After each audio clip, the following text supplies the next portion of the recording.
Okay. So, good afternoon to you all. My name's Jo Palmer and I am the founder and managing director of Pointer Remote. So we're a company that is passionate about supporting businesses and individuals from all over Australia, particularly in rural Australia, to leverage remote work.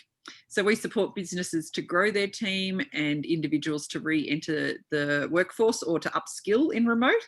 And we also work with communities themselves to support them to attract and retain population and to increase economic development in their area. So today I'm joined by the absolutely wonderful Robyn Henderson. And I was lucky enough to meet Robyn a few years ago when she presented a workshop that the Regional Development Australia Riverina presented in Wagga. And I still tell people, Robyn, it was one of the best workshops I've ever been to. And I really say that to everyone that I go to their workshops. But look, you are just a wealth of excitement and have hidden... Oh, now please don't know, overpromise, underdeliver. It's pressure. Okay, right. Pressure, well, I found some lady in the phone book called Robyn Henderson. I just said, "Do you want to dial in? We'll give it a whirl. Let's just see if you're any good." But actually, So one of the participants that's dialing in today was actually at your workshop as well, and that's where we first met and have stayed friends. We have colleagues and things as well, so it's good. And I would put it, to give you credit as well, Jo, you are a master networker, and part of staying in touch with people, and this is for the participants as well. You don't have to contact people all the time, but you have a bridge of trust. And if you don't just ring people when you want, like a least favorite relative, they ring and you go, "Oh, what do you want?" They want something, but you'll just contact. You're very good at referral, and you've referred a number of things to me, opportunities, and just little comments here and there. That's all you have to do. It's not, you don't have to be pushy. You don't have to stalk people. Just be friendly and be yourself. That's the biggest thing. Just really be yourself. Okay, well, I feel like you're jumping into all of the exciting... All right, okay. So hold your horses. Okay, so this is Robyn Henderson, who I didn't find her in the phone book. That actually, I've been on the receiving end of one of your workshops, which was so fabulous. Now, Robyn, can you introduce yourself? Give us the lowdown, where you are, how you got there, all of the things. So, Robyn Henderson. It was funny, this morning I'm on a board in Darwin, a not-for-profit board, and I tried to log in to authorise the banking thing the other day, and it wouldn't work. And anyway, long story short, I had to go in today to reactivate it.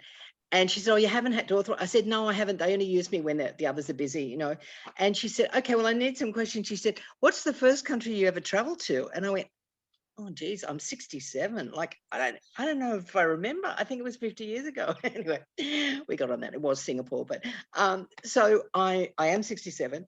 I'm still in the workforce. I'm self-employed, have been self-employed for about 30 years. I've originally from Sydney, and I moved up to the far north coast of New South Wales 17 years ago. And then about 4 years ago, moved across to Queensland. So I'm in Kira, which is just close to Coolangatta Airport. I've written and contributed to about 30 books on networking, personal development. And these days, I probably present less. COVID was great because, this online presenting is right up my alley. And I ghostwrite books for people, and I actually project manage some people who have written things and they want to get them out self-published. I sort of walk them through that. And those who are just too busy and don't want to do their own, I do that. So yeah, I have a fun life, and I go to Darwin maybe about 6 times a year these days with this not-for-profit that I started working with about 7 years ago, and learned a lot from being on a board up there. And I'd highly recommend. That's a great professional development, I think, if you get on a good board. You on a board, Jo? No.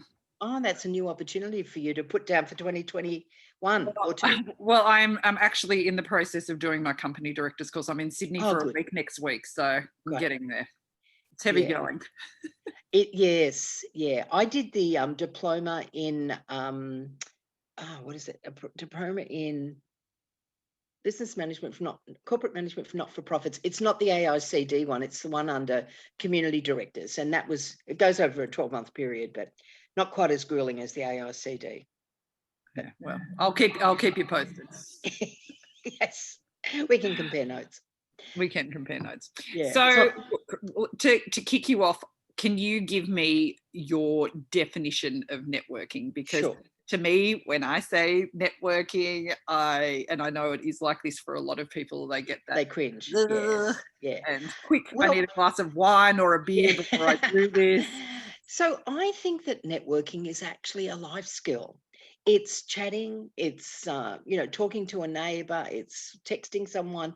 It's a life skill, and it's something that we actually do 24/7. But for some reason, if we're going to a networking event, which has obviously been light on the ground with COVID, but that we sometimes think, oh my God, what am I going to say to people, and all this stuff that happens. But I believe that networking is based on 3 universal laws. I didn't invent them. They've been around since time began.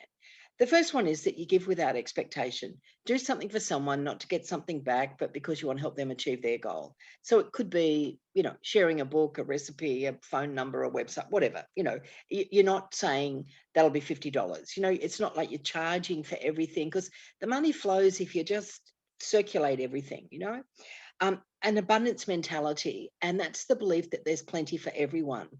And in tough times, that gets really challenged, because you just think, okay, I've got a folder full of bills and I've only got this much money and I don't know when the next one's coming in and how long it's going to take to get that invoice paid and all that sort of small business thing that I think is just normal, really. But the abundant thinker says there's opportunities and it's like an email or a phone call away.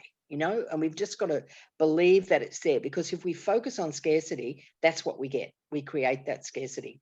The reciprocity is the third one, law of reciprocity. What you give out comes back tenfold. So if you give out help, you get back help. Give out referrals, you get back referrals. And that's just the way the world goes. What I think is so that's the 3 universal laws. But the fourth thing, and this is obviously my long definition of networking, but the fourth thing is making what I call a heart-to-heart connection. So at any sort of networking or social event, it's not about working the room and, having like a shark fin coming out of your head and, the Jaws theme following you around and you're ready to pounce on people.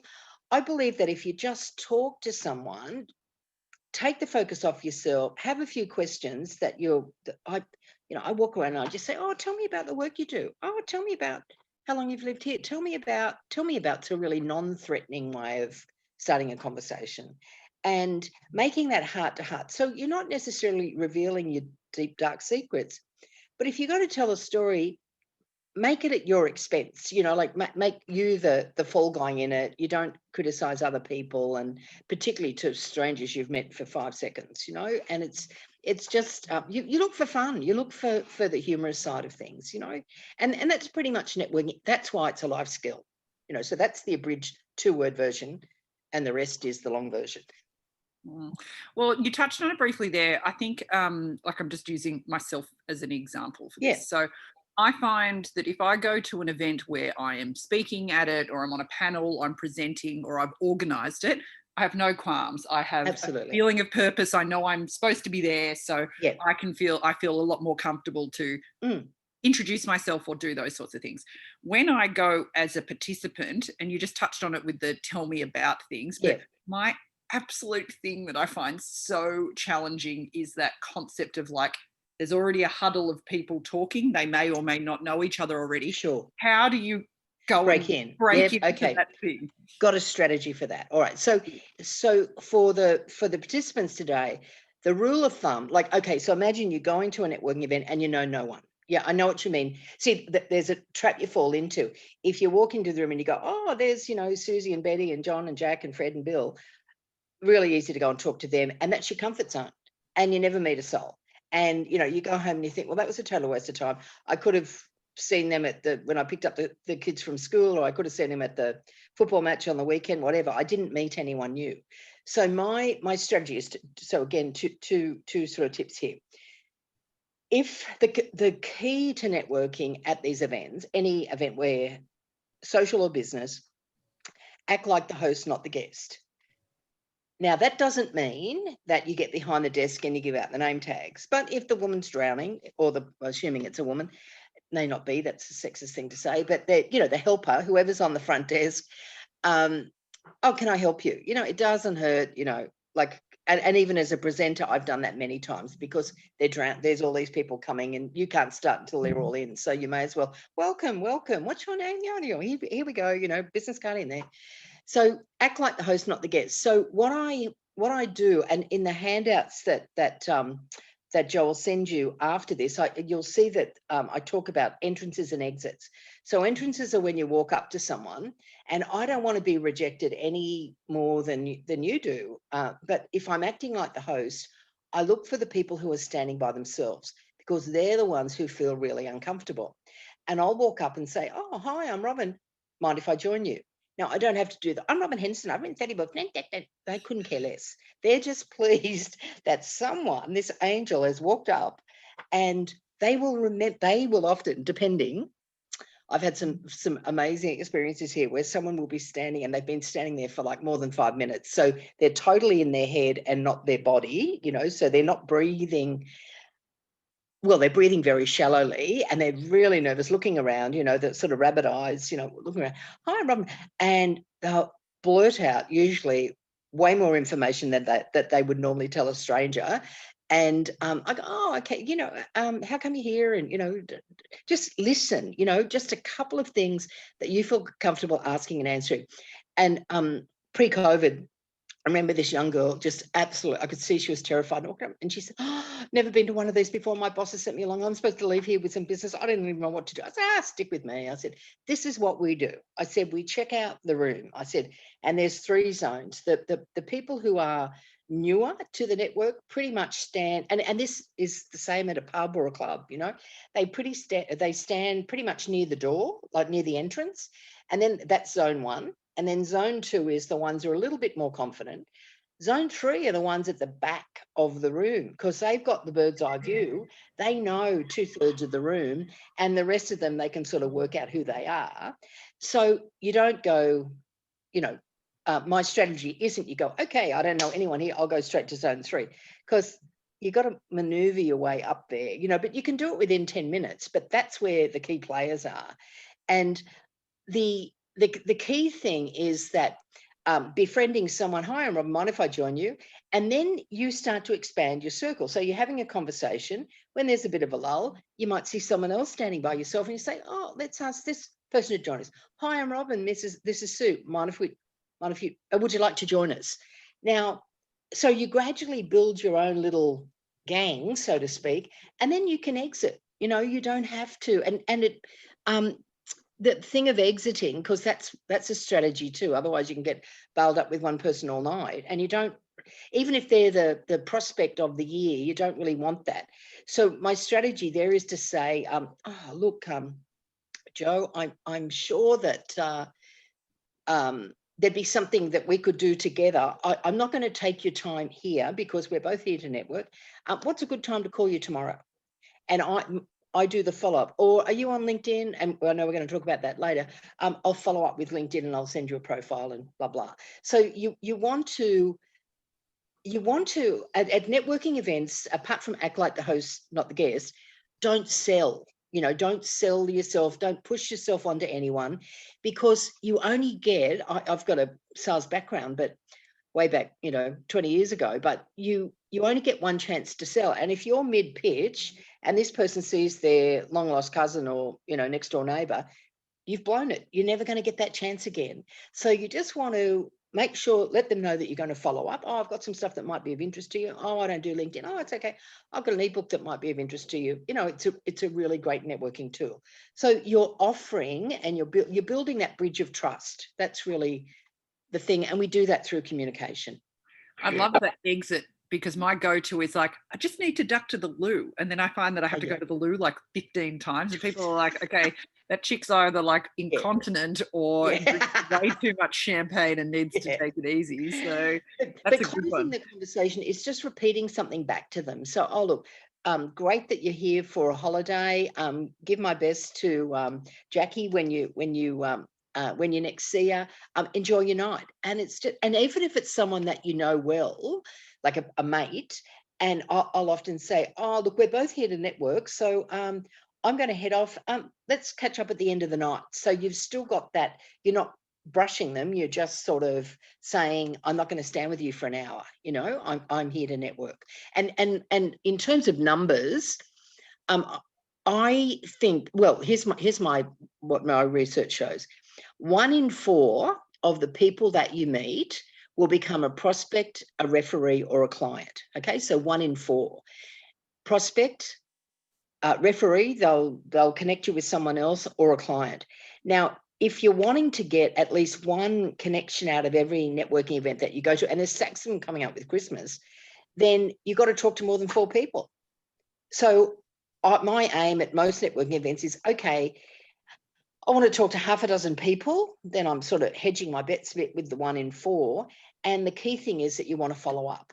You want to actually, whether it's a conference that you're going to or a party or something, you're wanting to make sure you allow a bit of time within 48 hours of going to that event just to follow up. And I'm not perfect. I start a lot of things with, sorry for the delay in sending this.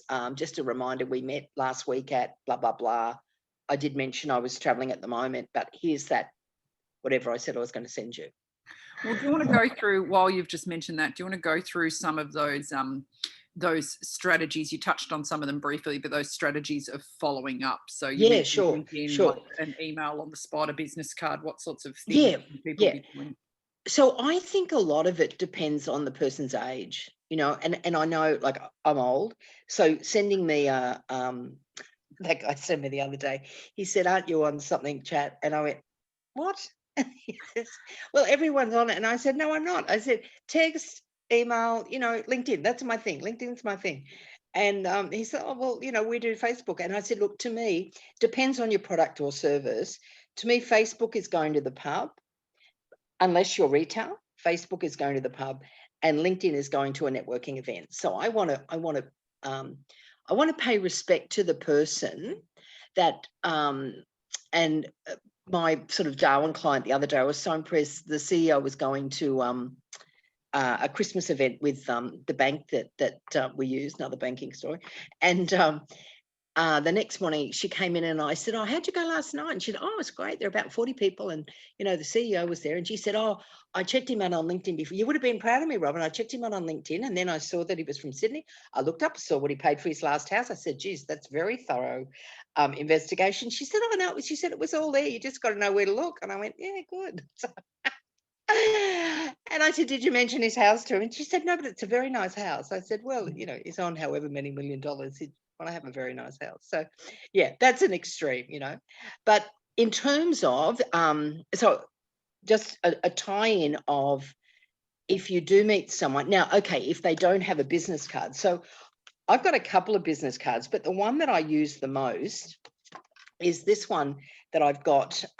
It's got my photo on it. I really do need a new photo. My hair's slightly different. And it's also got a QR code. Now, I wouldn't have known what a QR code was, but I presented at QUT. And what this, and one of the students said to me, "Oh, you should use a QR code." Oh, I didn't even know what it was. And he said, "What happens if you put your phone over that, your LinkedIn profile comes up." So maybe it's your website, it's whatever you want to do, but, you know, that's like low tech by today's standards. Well, it is now. I was just going to say that a QR code, you were so modern and whiz bang. Yeah. Now, post COVID, where everyone is like, "Oh, QR codes," everyone knows what that is now. Yeah, that's right. So, you know, it's horses for courses. But a lady recently, she said to me, "Oh, I worked on this. I volunteered on this project. You know, the CEO was really great. You know, blah blah blah." And she said, "I sent him a text, but I, you know, thanking him for it." And I said, "How old is he?" And she said, "I think he's as old as you." And I said, "A thank you text wouldn't cut it, you know." And she said, "What should I do?" And she's got like purple hair. And I said, "Take a photo of yourself, put it on some sort of a little postcard thing that you'll be able to work out how to do, and just handwrite the note and send it off." She said, "Do you reckon?" I said, "Put your phone number and your email. He will keep that." And she said, "Oh, why didn't the text work?" I said, "Because we sit in airports or taxis and delete texts. We've got a million of them. Why would we do that?" She said, "Oh, okay." Well, it's interesting. I ran a workshop this morning, and there was something that I was speaking to one of the participants, and I said, yes, I can send you that through. And what I got her to do on the spot was get her phone out. And I said, you send me an email saying, Joe, just a reminder to do this. And so she got my email straight away. It went in there. Email for me is like a to-do list. I can get to it when I get back. And I found that that's been quite a good thing. Or connecting on the spot with someone on LinkedIn as well. Like, oh, here, let me find you on LinkedIn. Is a good handy one. It's time management. Yeah, very good time management. Now, I want to, oh my gosh, there's so many things I want to ask you, but I want to probably on this point, obviously everything we've spoken about so far is about a really physical event. An event, yeah. And obviously that has been challenging with COVID for everyone, but for those in rural Australia, that is a challenge pre-COVID and most days. That access to a physical event outside of your own community is often few and far between, or it's a really big expense. You have to go to a major city or a regional centre. All of the things that go with that. How do rural people grow their network without physically having to go somewhere to do it? And having a lot of expense involved. Well, the good thing, I think, the real one of the many pluses out of COVID, I think, is that Zoom is now 100% acceptable, for connecting. So a friend recently that I was speaking to that had a lot of international connections and was in agriculture, and I said, okay, sure, you got a time zone thing, but it would be worth it to say, okay, look, I'm going to get 4 or 5 people together. Obviously, pick up the phone. I think picking up the phone is, and years ago, phone calls used to be, extremely expensive. These days, we're on a plan, it's unlimited, whatever. But picking up the phone and being really clear on what you're saying. So if I was wanting to create a network, a rural network, I'd be really clear on three key things. Why am I doing it? What am I trying to achieve? And how am I going to do that? So if I'm clear on the why, then I can say to someone, oh, look, I'm setting up, it's a bit of a social network, but I'm just looking at getting maybe 10 or so people in the region or within a 50k radius or 100k radius to get together maybe once a fortnight, a bit like a business network, but we don't have to go anywhere, and we can just sort of try to find common ground and not try to find, but find common ground and have a conversation. And maybe there's a theme. You might say, look, it's going to be an hour. Everyone gets a turn to do their introduction, just a 20 to 30 second, who they are, what they do. And what I do, I like the concept of this is, ask me anything. I like what I call an ask for help. When you have trust built with people and you've got that bridge of trust between, 1 or 10 or 100 people, and you say, I need help with my da-da, and someone within the group says, oh, I can recommend so-and-so. Now, it's what's called the trilogy of trust, the trust that one person has in another that's passed on to the third party. So if you're prepared to, I won't say necessarily start your own network, but start a regular little, you could even have it maybe as a mastermind group, just again, we're just wanting to brainstorm a few ideas. You could lead it by saying, this one, it's going to be about, the word's bandied around a lot, innovation, but what's one innovative thing I can do for 2021?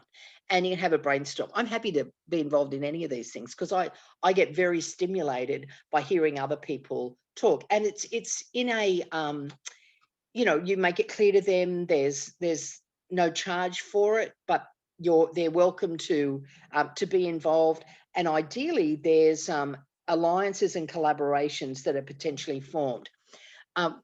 When we could travel, I used to do quite a bit of work in New Zealand, and we had a mastermind group over there, and we called it, 248, relevant to where it was in Auckland. And that was a set thing that we had this, 248 meeting, and it was flexibly, we had sort of ground rules around it. how often it would be, and they gratefully fitted in when I was doing sort of monthly trips over there. But then if there was an emergency, like if someone had a business crisis or opportunity, or, well, what will I do? It was okay. Everyone was in agreement that, sure, if I'm available, I'll come in. So I guess to condense it, think about what you're really interested in, and just put it out there that there might be other people. Oh, do you know anyone that's interested in X? And it doesn't have to be, look, it could be, I'm a Netflix person, movies, I love films, love, series. I can talk, and books, I can talk that till the cows come home. But there'd be other people who have no interest at all in those subjects. So be prepared to start your own, or find a mate and say, let's do it together. And if you're not, don't ever get caught up into, oh, we must have 100 people at this, because on Zoom, I think it's very hard on Zoom to try to manage that. But if you have a small number of people who, and it might be like Joe's doing today, like an interview style, and then you sort of open it up and people can ask questions, or and what's a good thing also, and I've got to put my glasses on to do it later, is take your name so that you can then follow up on LinkedIn with that. So yeah, be prepared just to start your own. And it might be, I mean, these days you can have a teleconference call with, and they don't call it that, but you can have a number of people on a phone call. And as long as you've got ground rules about how it's going to be, that's important. If you're involved in the local sporting group, or a charity, or a health group, or, there's many different things. One thing I think rural community and regional communities do really well is have a lot of things to go to, then look for like-minded people there. And from that, it might be that, you have a BYO plate, or, whatever you call it these days. In Darwin, they had some weird name for it the other day, but it meant, I said, what is that? And they said, everyone brings a plate, but they had a weird name. But we did, everyone bought a plate, and then it's not a big drama that you've got to cater. They bought wine or soft drink, whatever they wanted, and they bought a plate. And it was a very set, this is on from 4 till 7, and there's a swimming pool. If you want to swim, that's great. If you don't, I didn't swim, maybe 2 people out of 20 swam, it was just a choice. So yeah, you can host things. Yeah. So then going on, I think I love that concept of like building your network around common interests or things like that. As far as I suppose growing that network, and I'm sure that it was from your workshop that one of these takeaways that I got from yours was around that concept of, say, if you attend a conference, whether that's virtually or in person, or if a workshop or some e-learning, or even listening to podcasts, and that's something that I've really actually been doing a lot more over the last couple of years, is that, so say I'm watching this today, I would actually connect with Robyn on LinkedIn with a message that said, I saw your Ask Me Anything with Pointer Remote today. Like, I loved this point, blah, blah, blah. Do you have any strategies around that? So say reaching out to the speaker or... I always do. Always. I actually, pre-COVID, I would get the program out, and I would... sometimes, if I was really organized, I would do it prior to the conference and say, hi, John, I'm attending the blah, blah, blah conference in Sydney, looking forward to your session, would like to connect with you on LinkedIn. Now, I would then have their face, and sometimes their face is in the program, but I'd have their face. I'd be a face to them, and that is like superior networking in my book. But 90% of the time, I'd be a bit too busy to get all that organized. But straight after it, particularly the sessions that I'd been to, I would send them a message that said, hi, John, really enjoyed your session at blah, blah conference. It was one of the highlights of the conference for me, would like to connect with you. Now, I would not say that if that wasn't the case, because I just think you want to be truthful about the whole thing, but, and you don't want to, praise someone if they're not worthy of the praise, but, or if you didn't get a lot out of it. But I find that, and in the LinkedIn ebook that Joe will send you, there's a a thing that rather than, how many are on LinkedIn? Maybe just a show of hands or a little, can we do that hand thing at the In bottom? the chat, yeah, or raise your hand in Yeah, raise your hand. Can we see? Yeah. Are we on? Oh, yeah. Okay. Cool. All right. All right. So we might have 50% maybe, do you think? Okay. For those that aren't yet, may I encourage you that that's your 2021 tool that you're going to upskill. The ebook that, or the handout that Joe will send you has a real how to get started. And why I'd encourage it is that today we're in this global marketplace and people can key in a name, an industry, a product that they want, and like Mr. Google comes up everything, but Mr. Google brings up a lot of stuff on LinkedIn. And I was very anti social media until about maybe even 5 or 6 years ago. And I co-presented one night with a guy called Iggy, and this story's in the ebook, with a guy called Iggy Pintado, and he was a real social media guru. And I was presenting on face-to-face networking, and he was doing online networking. And he and I were both there early, setting up our stuff. And he said, "Oh, I looked for you on LinkedIn, Rob, and I couldn't find you." And I said, "Oh, I don't want LinkedIn. I'm drowning in emails. I don't need any more emails." And he went, he said, "Oh, I'm surprised." He said, "It's really your thing, He said, I've known you for years. It's really your thing. And just give it a go." He said, "Here's a few tips." He said, "Never ask anyone to be introduced to someone. Just do it yourself. And be very generous with the recommendations that you give." And I went, "Okay, then." So I said, "Look, I'll give it a month." And he said, "Do premium," but he said, "Start using it before you do premium." So you can do a 30-day free trial, but don't do it like straight into Christmas if you're, going to have a week or a couple of weeks off.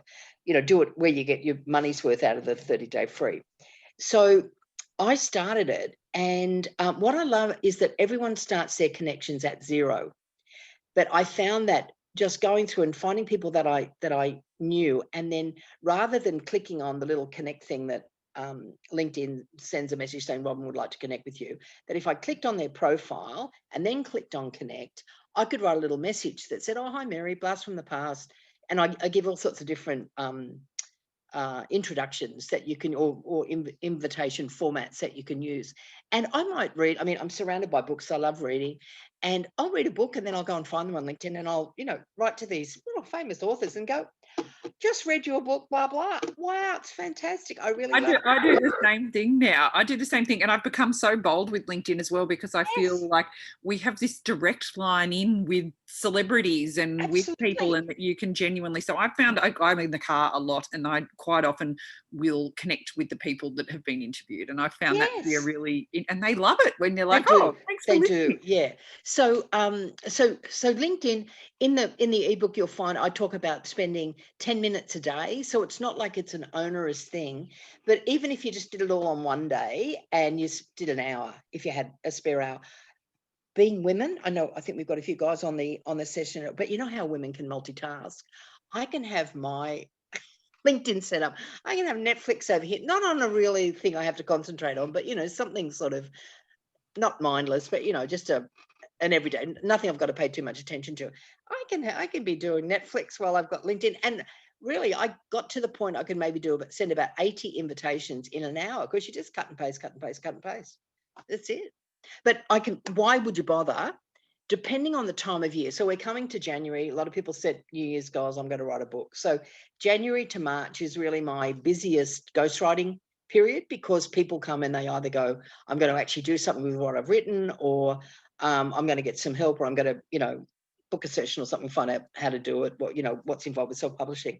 So it's, I would get January, February, I'd probably get about 80% of my work from LinkedIn, and the rest of the year, I got one the other day. Oh my goodness, I thought I'd died and gone to heaven.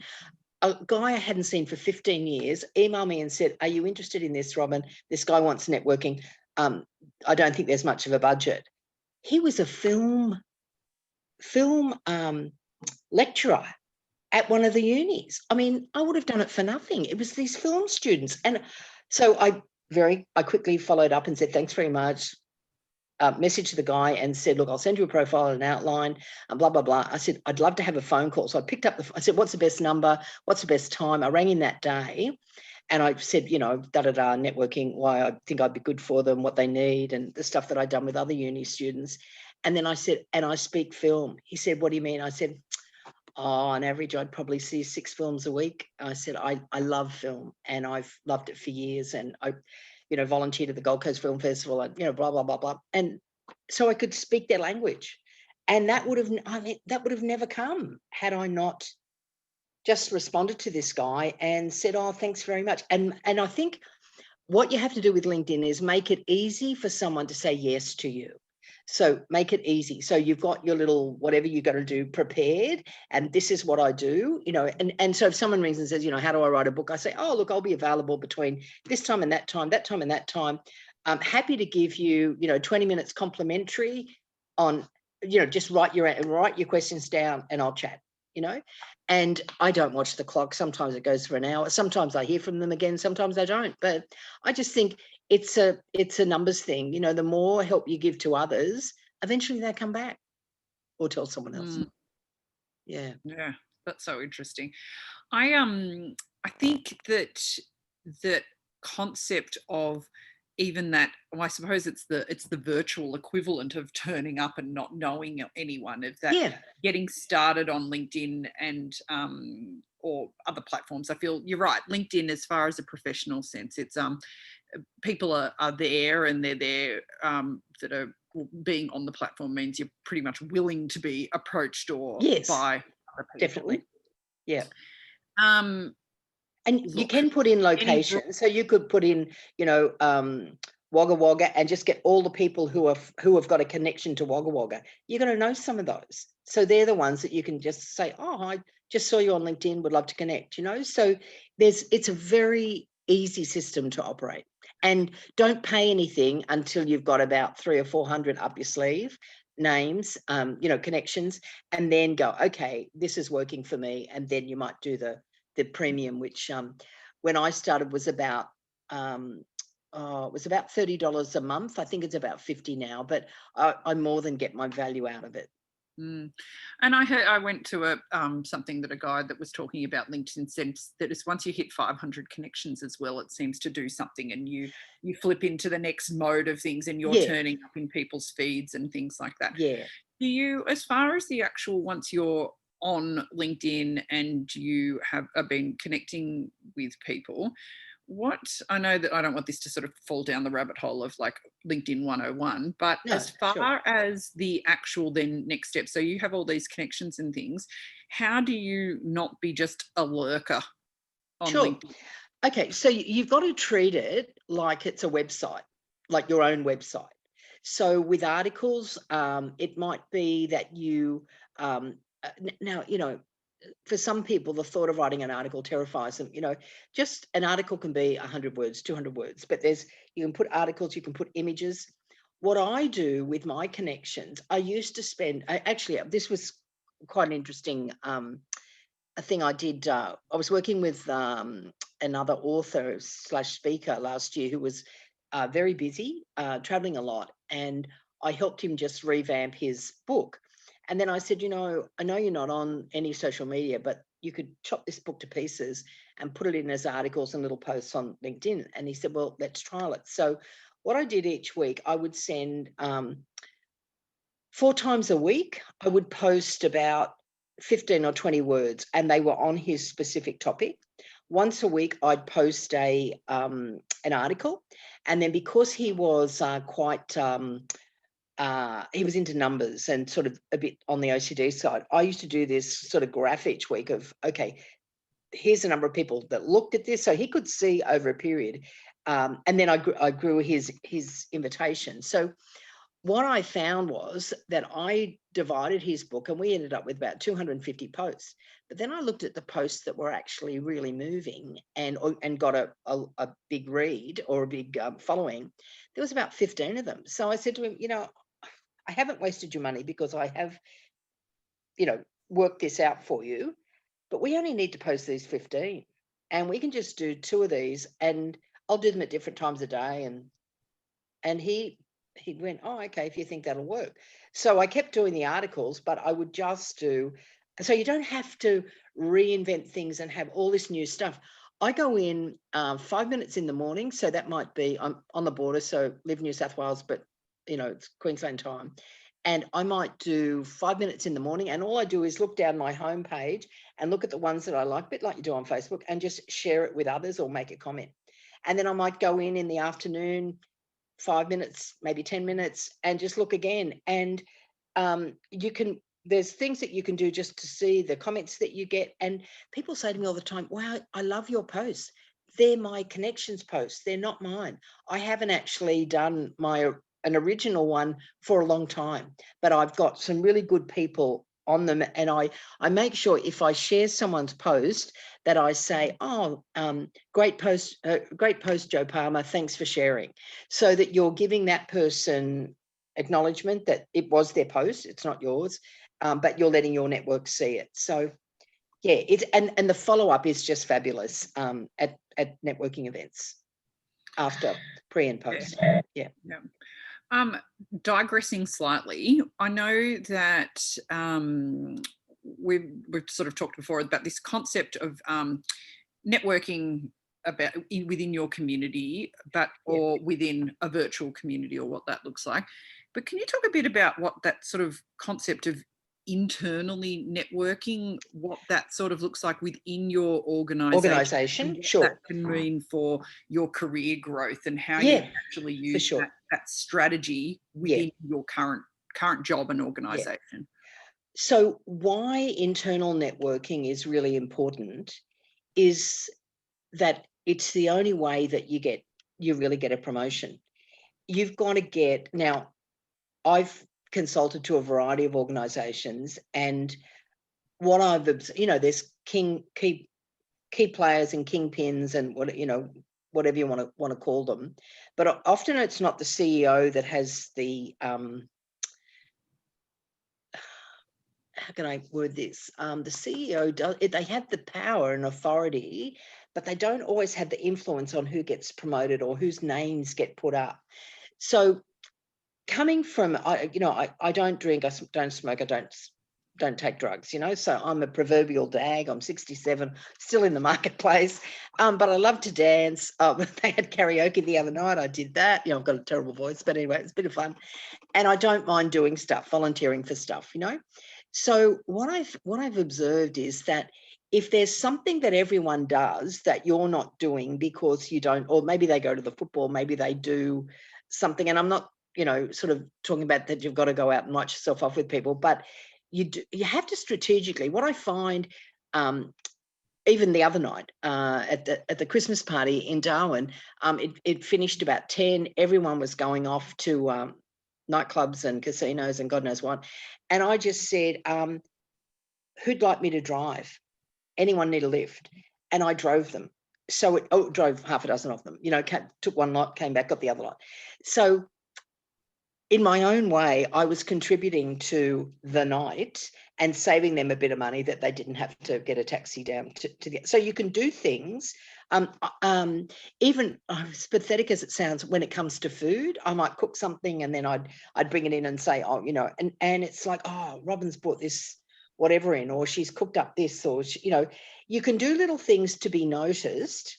But the key thing is that you've got to know, for every single person in your internal team, you have to know what's their wow. What's the thing that's unique to them?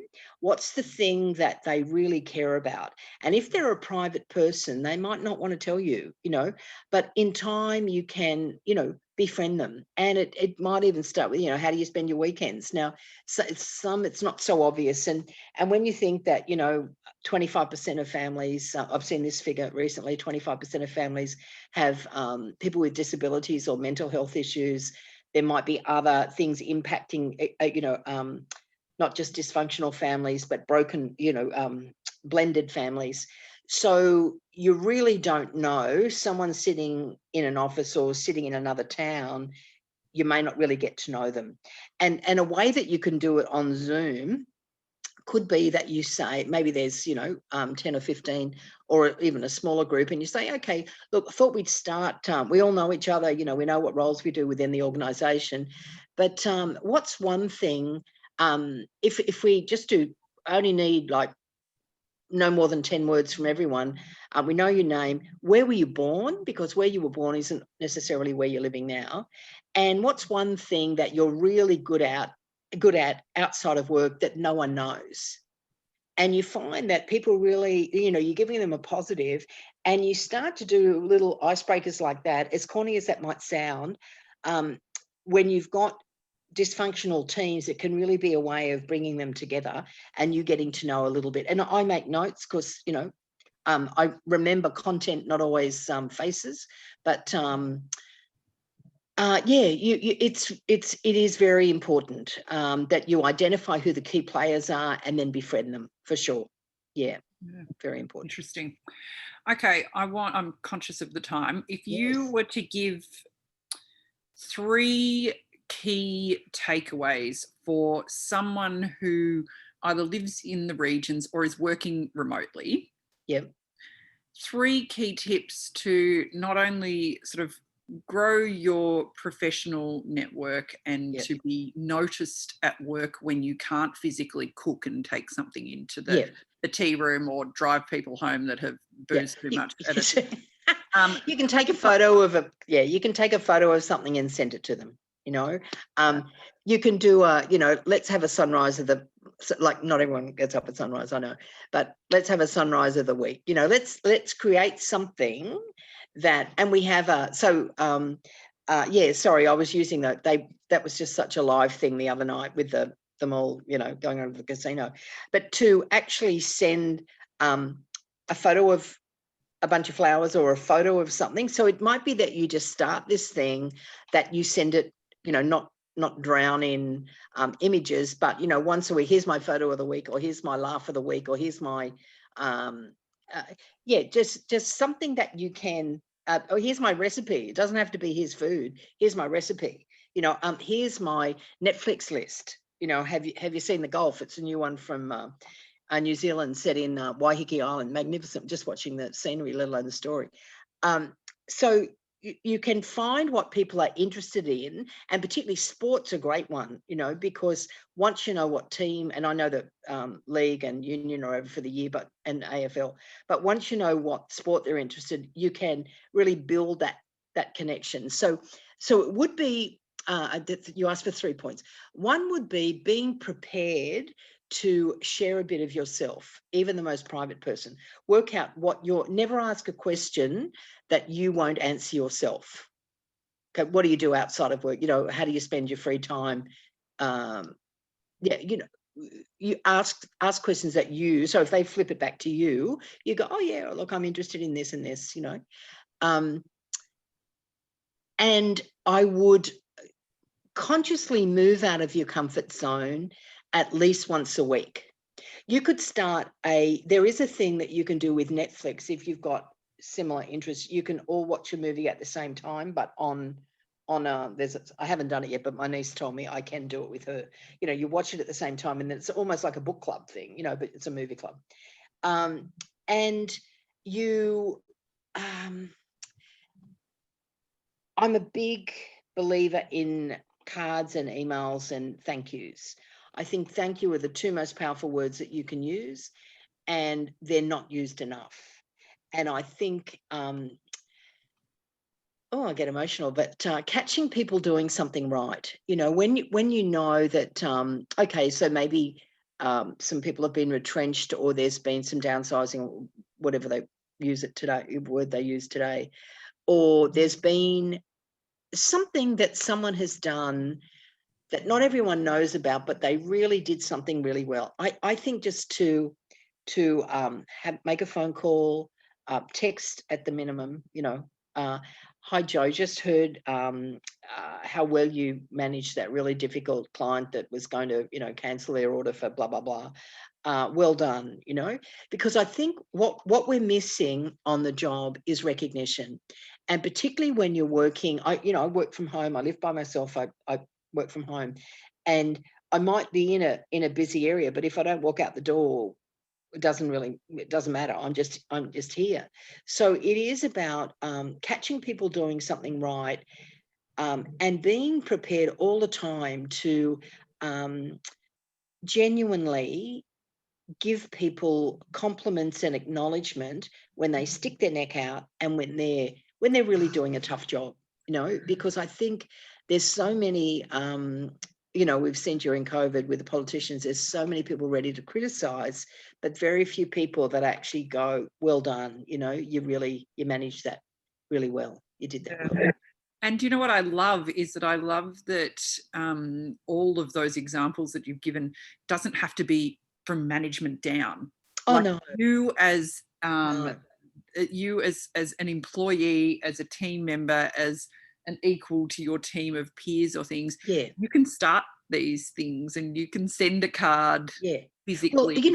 it can be an electronic card which costs nothing. I mean, it's not about gifts. It's about what you can do that is different. So, you might only visit one region, once a quarter. You might have a whole territory and you might only go, but there's something that you bring, and it could be, biscuits or, can't tell you how many people, you've probably seen get on with those donut things. I've never eaten one because they're way too many calories and I'll just eat a dozen of them. But, there's something that you take. I used to recycle magazines.